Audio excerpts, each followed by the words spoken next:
আজকে আমি আপনাদেরকে দেখাবো ওয়ার্ড আর্টের যে মাইক্রোসফট ওয়ার্ডের ওয়ার্ড আর্টের যে ডিফল্ট ডিজাইনগুলো আছে সেগুলোর ব্যতীত কিভাবে আরও নানানভাবে আপনি ডিজাইন দিতে পারেন, অর্থাৎ ইফেক্ট দিতে পারেন। সো সেটা করার জন্য ফার্স্ট অফ অল আমি আমার মাইক্রোসফট একটা ওয়ার্ড ফাইল ক্রিয়েট করি। এখানে নাম দিলাম ওয়ার্ড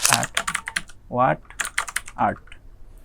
সো এটাকে আমি ডাবল ক্লিক করে ওপেন করলাম। ওপেন করার পর এটাকে Ctrl+H চেপে যেটা করি আর কি আমি সচরাচর, ফ্রন্ট নেম দিই টাইম নিউ রোমান এবং ফন্ট সাইজ হচ্ছে 20। এখন ফার্স্ট অফ অল আমরা কী করতে হবে, আমাদের করতে হবে এখানে একটা ওয়ার্ড আর্ট নিয়ে আসি। ধরেন ইনসার্ট থেকে এই যে আমি দিলাম ওয়ার্ড আর্ট। এখন এই যে ওয়ার্ড আর্টের বাই ডিফল্ট এখানে কিন্তু বেশ কিছু ইফেক্ট আছে, যে দেখেন এগুলো আপনারা প্র্যাকটিস তো করছেন। এখানে কয়টা আছে? 15টা ইফেক্ট আছে। এর বাইরেও কিন্তু অসংখ্য ইফেক্ট আছে, সেগুলো কীভাবে ব্যবহার করবেন সেটা আজকে দেখাবো। সো ফার্স্ট অফ অল আমি সিম্পল হচ্ছে ধরেন এইটা নিয়ে আসি। ওকে, এখানে আমি ক্লিক করলাম। ক্লিক করার পর এখানে আমি লিখি মাই কম্পিউটার। সো এটা হচ্ছে আমার একটা ওয়ার্ড আর্ট আসছে, একটা ডিজাইন আসছে।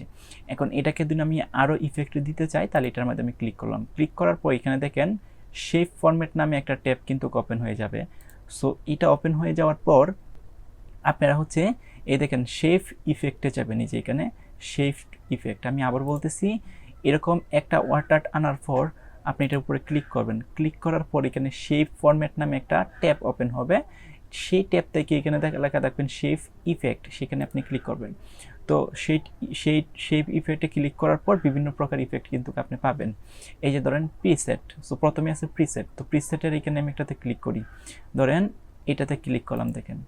দেখেন কত সুন্দর একটা ডিজাইন কিন্তু চলে আসছে, মানে একটা ইফেক্ট চলে আসছে, যেমন একটা বক্সের মধ্যে এটা ভাসমান অবস্থায় আছে। সো আমি এটাকে আরেকটা ডিজাইন করার জন্য আবার শেপ ইফেক্ট থেকে প্রিসেট থেকে এটা করতে পারি। এই যে দেখেন কত সুন্দরভাবে কিন্তু এটা চলে আসছে। সো আবার আমরা চেঞ্জ করতে পারি শেপ ইফেক্ট, এগুলো প্রিসেট। পরে আছে শেডু। তো আপনি যদি শেডু দিতে চান তাহলে এখানে যে কোনো একটা কিছু ইউজ করতে পারেন। ধরেন আমি এই শেডুটা দিব। সো এটা দেখেন সুন্দরভাবে শেডু চলে আসছে। সো আবারও আমি আরেকটা দিই শেডু, লাইক কীরকম দিব, এরকম দিই। দেখেন এই শেডুটা কিন্তু এই বক্সের উপরে লেখাটা কিন্তু বেশি আছে, এরকম কিন্তু লাগতেছে। সো আমি আবার আরও কিছু শেপ ইফেক্ট ব্যবহার করি। প্রিসেট গেছে, শেডু গেছে, রিফ্লেকশন আছে, এটাও আপনি কিন্তু ইউজ করতে পারেন। এই যে এটা দিই, দেখেন এই যে মাই কম্পিউটার এখানে লেখা আছে, এটার যে রিফ্লেক্ট এটা কিন্তু এখানেও বাসতেছে উল্টাভাবে। সো আপনার কাজের প্রয়োজন অনুসারে যেটা ইউজ করতে হয় সেটা কিন্তু আপনি ইউজ করবেন। এখানে গ্রো আছে। সো আমি ধরেন একটা কিছু দিতে পারি, এখানে গ্লো, কোনটা দিতে পারি,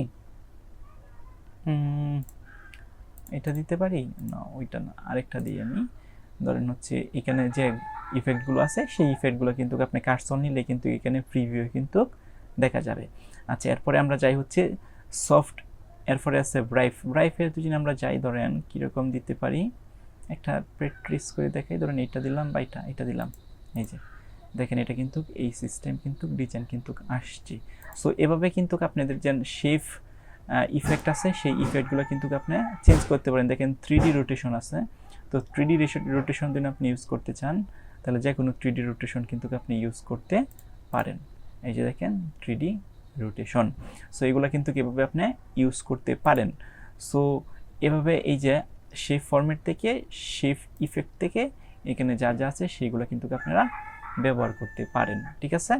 আচ্ছা, এখন 1 2 3 4 5 6 7 এই 7টা যে অপশন আছে, প্রত্যেকটা অপশন কিন্তু আপনারা ট্রাই করে দেখবেন এবং এগুলো বারবার ট্রাই করার পর আপনারা নিজে বুঝবেন কখন কোনটা ইউজ করতে হয় এবং আপনার কাজের প্রয়োজন অনুসারে আপনার যেটা মন চায় সেটা কিন্তু ইউজ করতে পারেন।